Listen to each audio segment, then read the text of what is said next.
কি হচ্ছে যে একটা ছোটোখাটো আউটডোর মানে ট্রিপে গেছিলাম।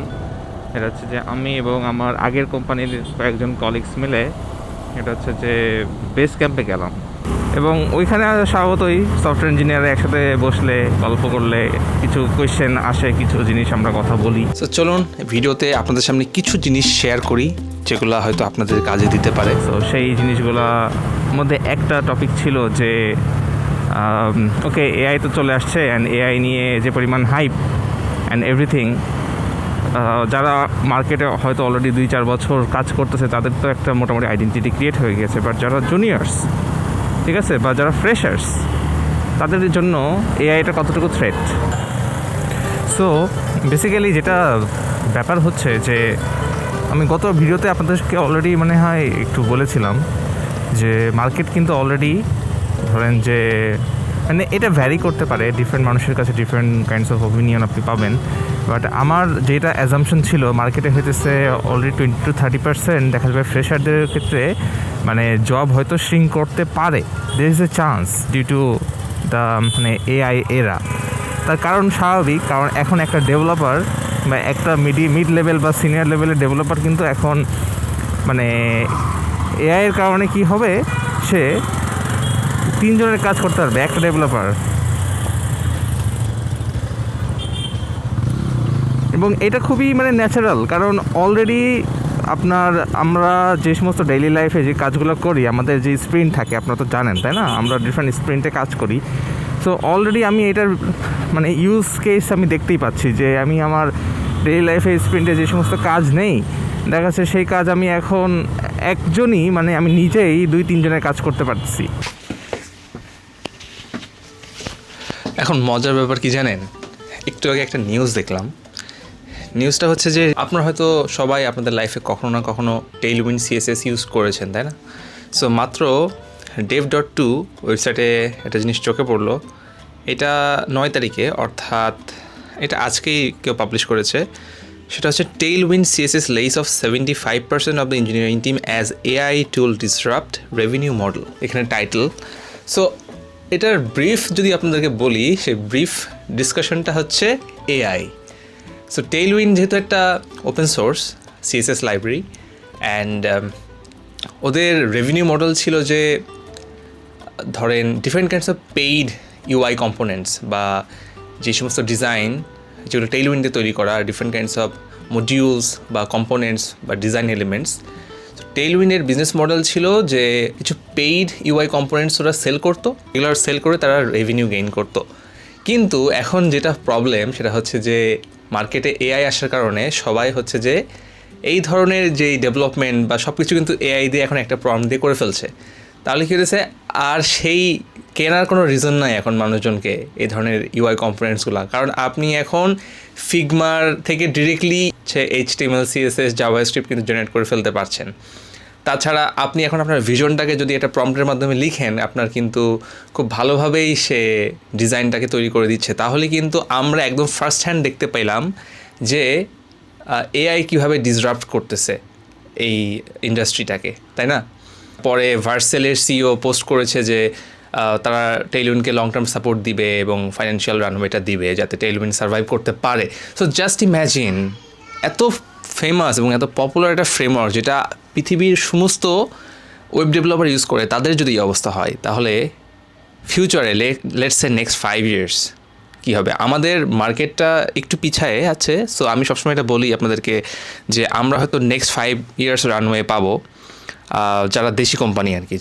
যারা বিদেশি কোম্পানি সেক্ষেত্রে দেখা যাচ্ছে যে তাদের কিন্তু অলরেডি শুরু হয়ে গিয়েছে এই যে টার্বুলেন্সটা।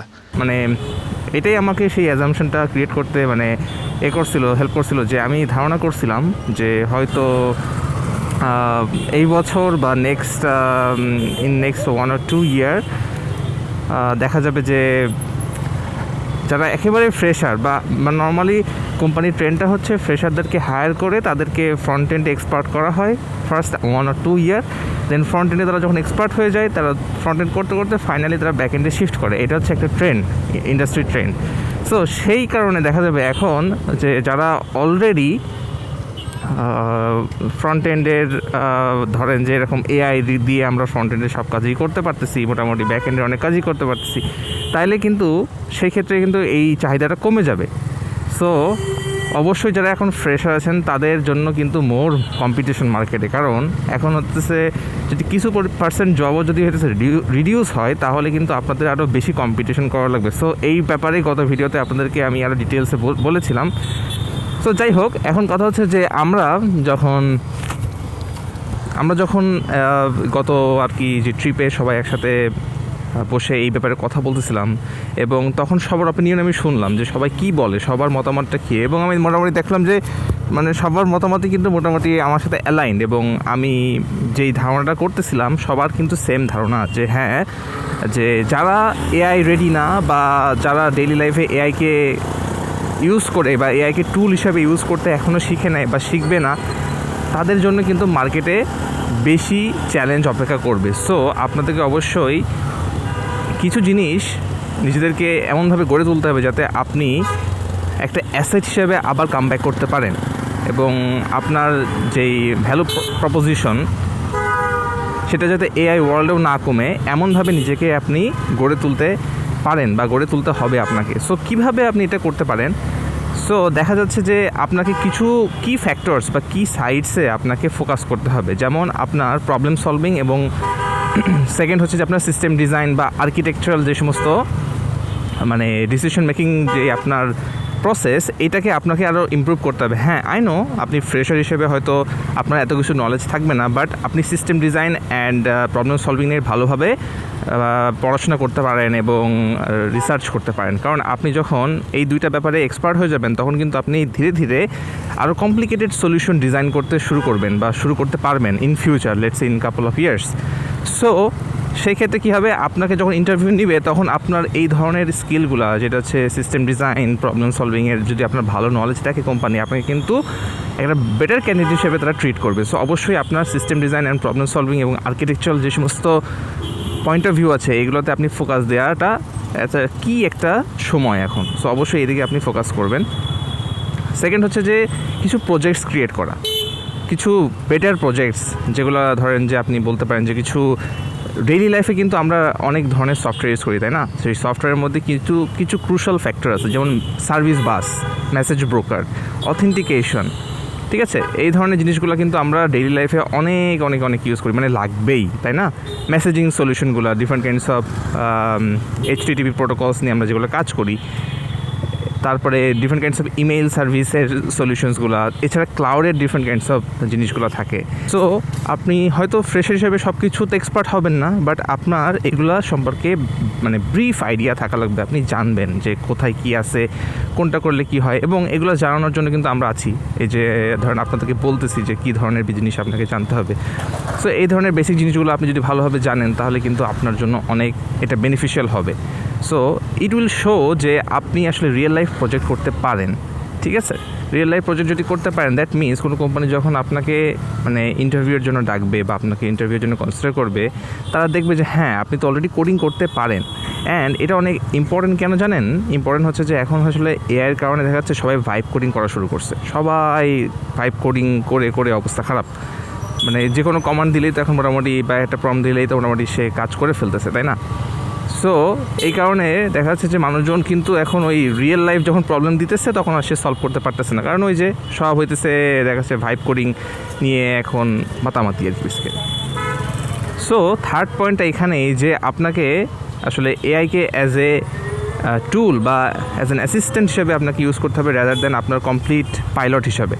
আপনি হবেন পাইলট, আপনি বেসিক্যালি বলে দিবেন যে বয়লার প্লেটিং করে দাও, বা কোনো একটা লাইক স্ক্র্যাচ থেকে একটা বয়লার প্লেট অথবা একটা স্ট্রাকচার দাঁড় করাইতে আপনি হয়তো এআইটাকে ইউজ করতে পারেন। বাট স্ট্রাকচার দাঁড় করানোর পরে যে ক্রুশাল ডিসিশন মেকিং প্রসেস বা যে সমস্ত অ্যাকচুয়াল আপনি যে বিজনেস লজিক, ঠিক আছে, মার্কেটে কিন্তু সব বিজনেস লজিক, এটা মনে রাখতে হবে যে আমরা যে সমস্ত কোম্পানিতে কাজ করি বা আপনারা যখন যে কোম্পানিতে আসবেন সেগুলো কিন্তু সার্টেন একটা বিজনেসকে সার্ভ করে, একটা বিজনেস ক্রাইটেরিয়ার উপর ডিপেন্ড করে কোম্পানিটা চলে, অনেকগুলো প্রজেক্ট থাকে সেই বিজনেসের। সো অথবা একটা বিজনেসের উপর ডিপেন্ড করে ধরুন আপনাকে অনেক লজিক লিখতে হয়। সো আপনাকে কিন্তু ওই ধরনের বিজনেস লজিকগুলোকে বুঝতে শিখতে হবে, ব্রেকডাউন করতে শিখতে হবে, এবং সেই বেসিসে আপনাকে কোড লেখা জানতে হবে। সো আপনি যদি একটা বেটার প্রবলেম সলভার না হন এবং আপনি যদি ভালোভাবে প্রবলেম সলভ করতে না পারেন, ব্রেকডাউন করতে না পারেন, তাই না, তাহলে কিন্তু আপনি এই ধরনের বিজনেস লজিককে একটা গুড কোয়ালিটি কোডে কনভার্টও করতে পারবেন না। সো এটার জন্য কী হবে, আপনি ভালো প্রবলেম সলভার এবং বেটার যেই মানে কোড রাইট করার মতো আপনার ক্যাপাসিটি থাকতে হবে।